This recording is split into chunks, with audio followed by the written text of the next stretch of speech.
Thank you very much, Royd, and good evening, everyone.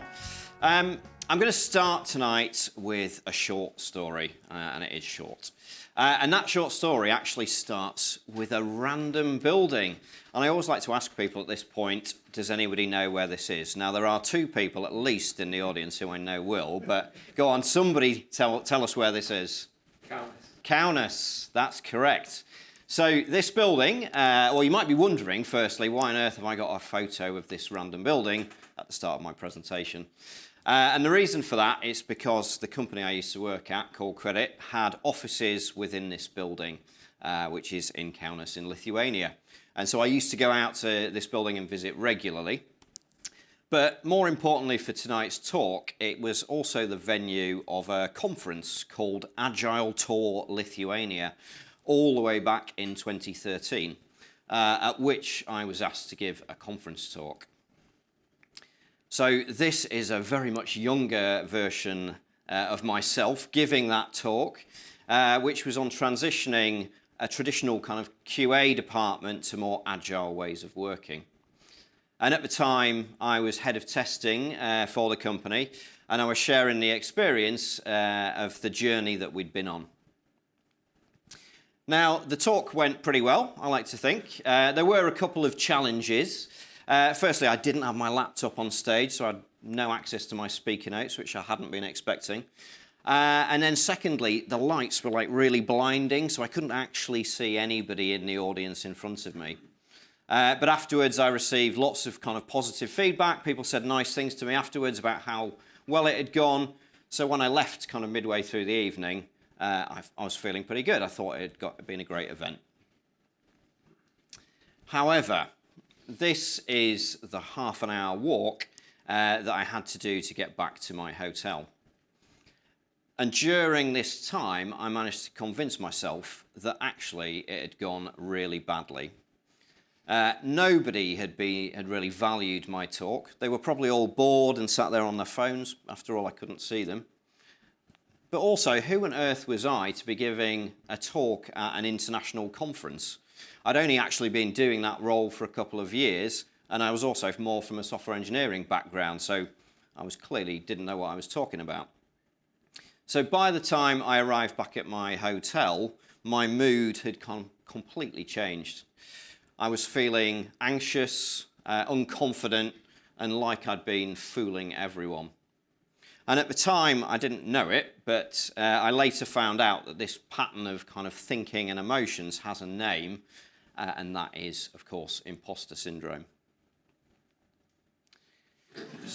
So rationally, of course, feeling like this might seem strange, so why having, built up skills and experience over many years, and despite evidence of having done pretty well in my career, is there still a feeling that somehow I shouldn't actually be here? Somehow I don't deserve it. Now, logically, I know that that doesn't make any sense, but emotionally it can feel very real and also very debilitating at times. So I found myself wondering, is it just me? Maybe everybody else is supremely confident, having successfully kind of calibrated their skills and their value and their experience to how they feel about where they are in their role and in their career. Now, when I did a bit of research, it turns out that's clearly not the case. There are actually lots of successful and much more famous people who've also felt the same way. So Tom Hanks, for example, arguably one of the most successful actors of modern times. He's got over 50 awards for his acting. And he's quoted as saying, no matter what we've done, there comes a point when you think, how did I get here? When are they going to discover that I am, in fact, a fraud and then take everything away from me? And also, Maya Angelou, the highly acclaimed and celebrated author, she said, I have written 11 books, but each time I think, uh-oh, they're going to find out now. I've run a game on everyone, and they're going to find me out. So before we go too much further, though, it might be useful to better define what we mean by imposter syndrome. So I've got a couple of definitions to share with you. So definition 1, imposter syndrome is a psychological pattern in which people doubt their accomplishments and have a persistent but yet often internalized fear of being exposed as a fraud. And then a second one with a slightly different wording. Imposter syndrome is a feeling of phoniness in people who believe that they are not intelligent or capable or creative despite evidence of high achievement. And then there's also a visual depiction of imposter syndrome, which I first saw at a conference, I think back in around 2015. So the diagram on the left, which I always think looks a little bit like the Death Star, is how imposter syndrome can kind of feel to a lot of people. You think what you know is small and insignificant compared to everybody else, and indeed everybody else knows exactly what you do and much more. The reality, of course, is much more likely to be like the diagram on the right. Yes, of course, we all have a finite amount of knowledge, but everybody actually is in exactly the same boat. And of course, there'll be some overlap as to what we know and what they know, but also there'll be unique things that uniquely you bring to the table. So there's also a huge number of stats and studies which have been done and have looked into who suffers from imposter syndrome, some of which I'm going to delve into in a little bit more detail later. But maybe the kind of key takeaway for me at this point is that these numbers kind of are really high. In so many of these successful groups, it would seem like pretty much everyone suffers from imposter syndrome at some point in their life and their career. So that gives us a problem, or in fact several problems really. There's of course the kind of impact on people's lives and careers, but there's also the impact of the businesses they work for. But actually before we can kind of delve into those and address them, we first actually need to think about the problem that imposter syndrome itself has become widely misunderstood and actually in some cases manipulated so that it is really hard to understand it and what it is and what it isn't.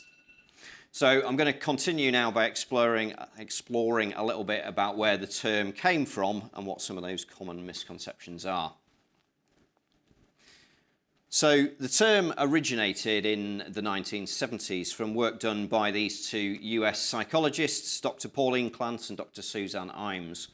And their 1978 study of 150 high-achieving women found that many of them felt what they termed imposter phenomenon.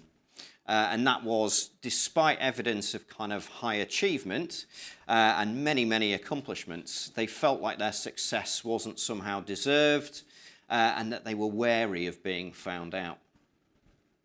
And over time, this has become more widely known as what we know it today as imposter syndrome. And actually, it's something that frustrates the original authors of that study a little bit. The name change, partly because it's kind of a slightly unhelpful and confusing terms for a number of reasons. So firstly, if we think about the word imposter, an imposter is typically somebody who pretends to be somebody else in order to deceive somebody or maybe to defraud them. And of course, that's not actually what's happening here. It's more actually the reverse of that. So the person isn't a fraud, and they're only really deceiving themselves, with other people frequently trying to kind of reassure them that they are in fact doing a great job. When we think about the second word, syndrome, syndrome somehow conjures up this idea that maybe this is a medical condition of some sort, or a set of symptoms at least. And it's actually not a psychologically diagnosable mental health condition of any kind. You're certainly not going to find it in any kind of mental health disorder classifications. So some people argue for dropping the term entirely or maybe reverting to using the word phenomenon rather than syndrome. Personally, though, I kind of think that's a little bit unrealistic given how widely the term has spread. And actually, we can kind of avoid the naming problem anyway if we can kind of help people understand what it is more deeply. Sticking with the name just for a second or two longer, incidentally, the second definition of syndrome, certainly from the Merriam-Webster dictionary, does actually fit reasonably well. So a syndrome is a set of concurrent things, such as emotions or actions, that usually form some sort of identifiable pattern. So that actually fits quite nicely. And then imposter is undoubtedly how people feel, even if it isn't sort of factually correct. So we've kind of got a definition now, and we've acknowledged that the name itself can be somewhat problematic. So another question that I frequently hear is, well, how's it actually different from something like self-doubt, or maybe even low self-esteem? Because on paper they might seem to be pretty similar. So to answer that, I'm going to bring in the work of Dr. Valerie Young, who's probably one of the world's kind of leading experts on imposter syndrome currently. And her work picked up from Clement and Imes, and her 2011 book, The Secret Thoughts of Successful Women, added another layer of kind of understanding to what's behind imposter syndrome, and also some really great advice as to how to work through those feelings, which we're going to come on to.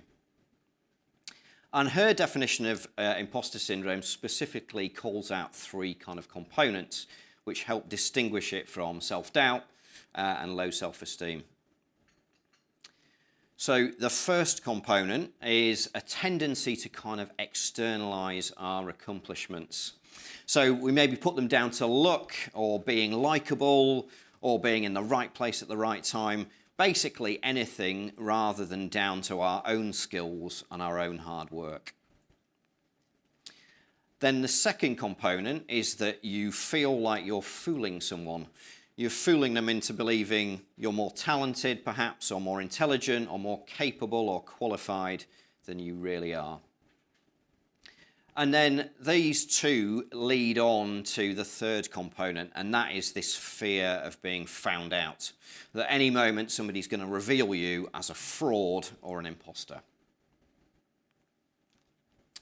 So, moving on to our kind of next problem, looking at who it perhaps affects and whether actually it affects some groups of people more than others.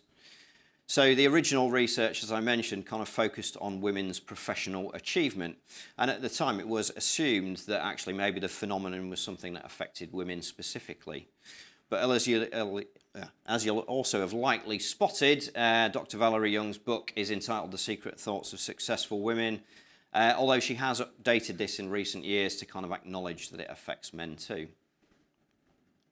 And actually there have been plenty of research studies that have looked into imposter syndrome along gender lines in much more depth. And of those 33 studies, actually 16 of them did find, yes, it is more prevalent within women, and 17 studies couldn't find any difference along those gender lines. Interestingly, though, it has to be said, no study has ever shown that it's more prevalent in men. 11 studies also looked at race in the US and as to how that fed in. And they found that African American, Asian American, and Latinx American were indeed more likely to suffer from imposter syndrome. And again, a quote from Valerie Young acknowledges this context, that the context of being part of a marginalized or less privileged group is likely to both increase the likelihood of feeling imposter syndrome, but also the impact it can have. And this is a really important point. So while imposter syndrome often feels personal to us in terms of our thinking, and it does have that personal component, it's often that wider context that plays a much more important part as to when somebody might feel it, and also whether they're likely to feel like an imposter. So, of course, my experience is of being a white-bearded, middle-aged man, and so that certainly doesn't put me into any of those groups. So I can only really speak from the context I find myself in. However, one group I think we all have in common today is that we're all part of the tech industry. And the tech industry is indeed an industry which is acknowledged to have a higher prevalence of imposter syndrome than some others. So, assuming we're therefore all at the risk of imposter feelings at some point, that leads us on to, well, what's the impact of having to cope with that? And the Imposter Syndrome Institute has some useful insights as to kind of typical coping mechanisms that people might employ. So things like overworking, maybe over-preparing to kind of make sure work is tip-top before you reveal it to anyone else. Procrastinating, trying to choose the task which is least likely to reveal you as a fraud. Flying under the radar, kind of playing safe to avoid being found out. maybe even reinventing yourself constantly or self-sabotaging, so you've kind of got an excuse ready when you get found out. And all these things are kind of designed, even if subconsciously, to kind of protect that person from being found out. But they all, of course, come at quite a high personal cost. The final problem that I wanted to kind of mention as well today is this more recent narrative that I'm sure some of you might have spotted on LinkedIn. And that is that actually imposter syndrome turns out to be a good thing. It's a superpower. It somehow keeps us being, sharper, more effective, but at the same time keeps us humble. I'm looking at people like Stephen Bartlett for having popularised this. And my problem really with this, though, is that it kind of ignores all of those costs and impacts that we kind of mentioned on the previous slide. And it also dismisses the feelings of of how it feels to have imposter syndrome from lots of people at the same time. And I suppose, finally, it feels like a pretty crap superpower to me as well. I mean, imposter syndrome, man, it's just not good. And actually, I think it is quite possible to be really good at your role and avoid being arrogant at the same time without needing to feel like a fraud or an imposter in order to do so. So, we've explored a range of the problems that imposter syndrome can present, and I've briefly looked at kind of how people might cope. But before I move on to how to better manage it, I just wanted to delve one layer deeper as well into 5 specific types of imposter syndrome. And that starts to give us a chance to understand a little bit more as well as to what could be behind it, which then sets the scenes as to maybe how we could deal with it a bit better. So I've got 5 types to whip through with you tonight.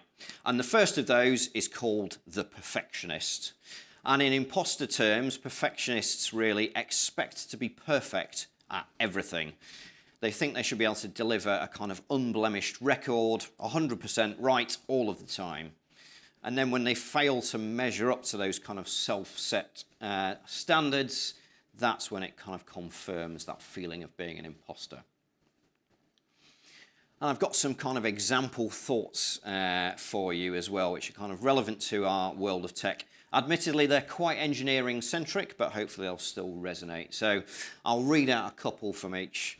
So for the perfectionist, they might be thinking, I'll just check this code one more time before I commit it. Don't want anybody to see it. What if there's a bug I've missed? I'm going to look really foolish if anything's found in testing. So these thoughts are kind of due to the perfectionist fearing like their work is going to be judged. Any minor flaw would kind of equate to failure and shame and that sense of being an imposter. So they risk this kind of overwork and over-prep in order to try and prepare before they reveal it to anybody else. Our second type is called the expert. And essentially this is the knowledge version of the perfectionist. So the expert feels like they need to know absolutely everything about a subject to avoid feeling like they're an imposter. So some possible example thoughts for the expert. I don't know enough about this tech to be able to add anything. I'll just keep quiet. What if somebody calls me out for not knowing something? Or maybe I'm not going to put myself forward to that role. For that role, I've only got 5 years of experience. I know people have got at least 10, so I'll hold back. And the catch, of course, for the expert is that no matter how much they know, it never feels like it's enough. It always feels like they should know everything, and everything constantly seems out of reach. And that's what stems or leads to this feeling for them as to feeling like an imposter. Our third type is known as the natural genius. And for this person, the natural genius is measuring their competence on kind of how fast they can pick something up. So it's kind of the ease and speed of learning something new is what matters to them. If something's hard or they struggle to kind of pick it up instantly, then again, they feel like they don't belong. Maybe they shouldn't be doing that role. Maybe they're an imposter. So some example thoughts. I should just be coding faster than this. If I can't pick it up quickly, I'm never going to get it. This is hopeless. I'm just hitting problem after problem. Our fourth type is then the soloist. And this is somebody, or the feelings of imposter syndrome here stem from this idea like they should be able to do it alone. So asking for help, working with others, getting assistance, triggers, again, these kind of feelings of shame, feeling like they're maybe not cut out for this role. And that's not because they kind of think they're better and they don't need help, it's because they believe they shouldn't need help. Example thoughts that a soloist might think: if I ask for help, I'm just going to look foolish. I'm not cut out for this role if I can't essentially do work on my own without needing to pair up with other people.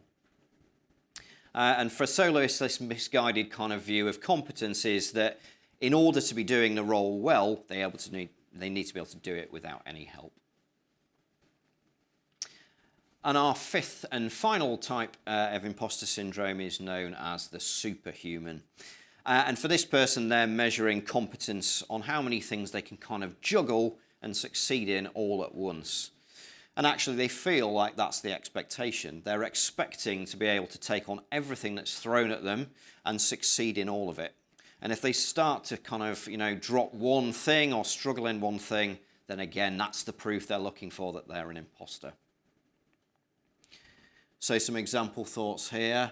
I'll take on that extra role of being the Scrum Master for the team, for example, in order to prove myself to others. I've not yet completed my AWS certification on top of doing all of my project work. Therefore, I must be terrible at my job. And really, I should be doing hobby stuff in my spare time, as well as looking after the kids and doing all the housework. And also, critically, they kind of are superhuman. And imposter terms is kind of thinking that everybody else is doing the same thing, but managing just fine. And that's what means they must be a fraud. So what all of these imposter sort of thoughts or types have in common is that at the heart of them, there is a kind of flawed and unrealistic definition of competence. It's a kind of internal standard of performance that's self-set, that's rarely achievable and definitely not sustainable. And falling short of this expectation, as they invariably do, is kind of what triggers these feelings of fraudulence. So, it's not all doom and gloom, though. So at this point, I just want to switch to actually reminding you, as I said at the beginning, actually, we're not imposters. Imposter syndrome is badly named in that sense. We're actually all normal humans trying to do our best. So the final part of the talk, really, I wanted to move on to a kind of resolution. So how can we actually better manage and maybe better settle our imposter syndrome? Now that we're armed with a bit more knowledge about what could be behind these feelings and exactly what it is, how can we actually stop feeling like an imposter by stopping thinking like an imposter? And there are 3 steps to this. And the first one of those is to kind of normalize imposter syndrome. So just like we've been doing tonight, by kind of talking about it, as we have been today, we can kind of build understanding and we can kind of acknowledge as well that it's likely to affect lots of people, and hopefully encourage them to also then be more comfortable with being open about it. And when we think about other people as well, either whether we're a leader or a colleague, we can also remember that point about context, it being much more likely to play a bigger part in why someone's feeling that than the individual themselves. A final kind of point, though, as well, is to avoid using imposter syndrome, though, as a label. It's distinctly kind of unhelpful to slap a label on someone as, suffering from imposter syndrome.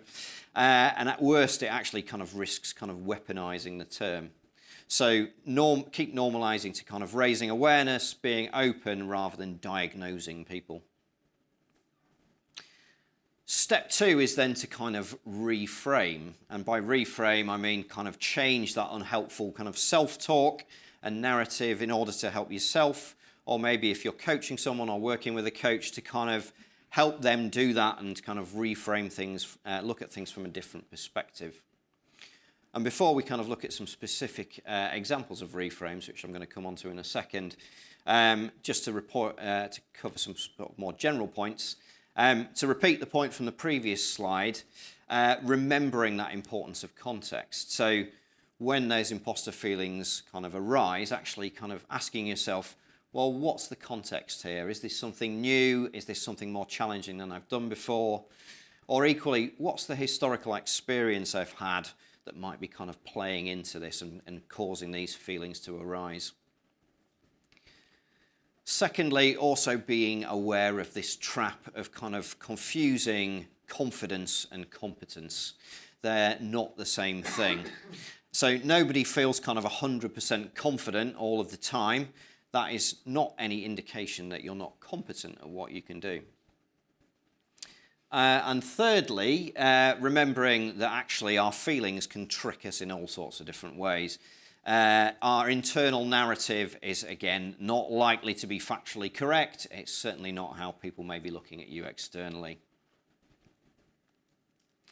So to kind of hone in a little bit more on the technique of reframing, reframing means to kind of identify and examine certain thoughts and kind of ask ourselves, well, how are they serving us?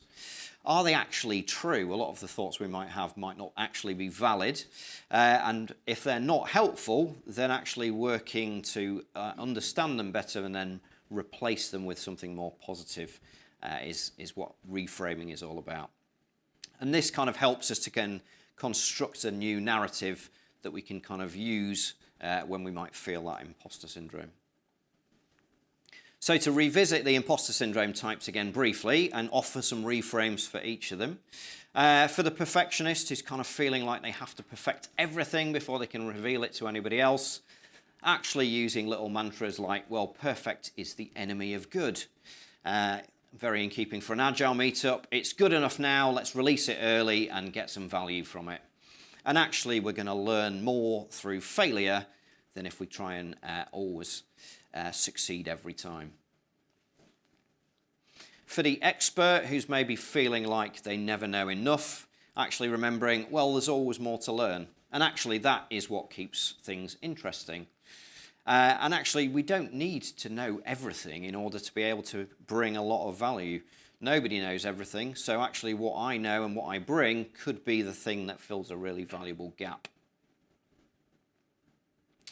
For the natural genius who's then maybe thinking, oh, I'm just not working fast enough, they could try reframes such as, well, let's see challenges as opportunities.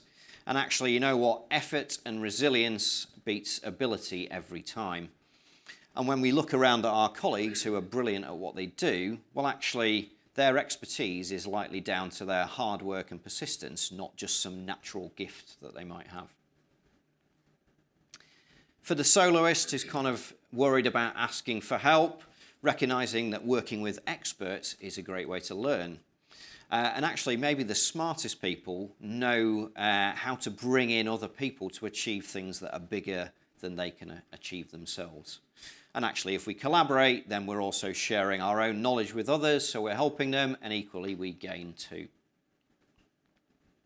And then finally, for our superhuman, who's desperately trying to juggle everything, realizing it's okay to say no, and actually doing less things well is better than doing everything badly.